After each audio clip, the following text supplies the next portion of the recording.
Magluto tayo ng adobo. Ayan, in-slice ko na nga. Belly, yung binili ko dyan.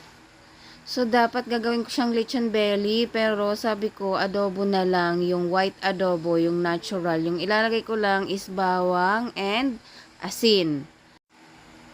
So, naalala ko dati guys, pag nagluluto yung papa ko ng ganyan, dapat malalaki yung slices. So, ipe-pressure cooker ko muna siya guys para hindi masyadong matigas yung adobo. Lalagyan ko siya ng buong paminta, isang malaking sibuyas. So, maglalagay ako ng asin. Ang ginamit ko nga pala dyan ay iodized salt kasi wala kaming rock salt. Ayan, nabuo na nga yung salt. And then, dalawang malalaking bawang. Tapos, lalagyan ko ng tubig. Yung lagpas lang sa karne guys, yung tama lang.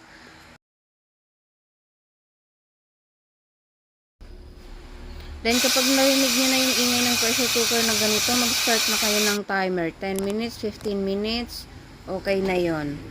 So, ayan, nilipat ko na nga siya sa kawali. So, medyo malambot na siya, guys.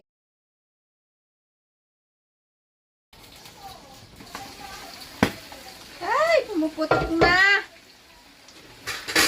Ayan, guys. Gusto ko kasi naman yung white na adobo para ilalagay ko siya sa jar. Pumuputok na siya. Ayan na. Ay!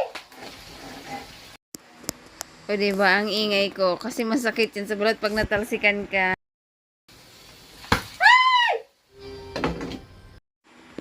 Tinakpan ko na nga guys, hindi na ako nakatiis. Baka kasi matalsikan ako ng mantika. Ang sakit niyan sa balat. Pero tingnan nyo, worth it naman kasi ang sarap. Oh, ihanda na ang kanin guys. Tikman na natin. Sarap.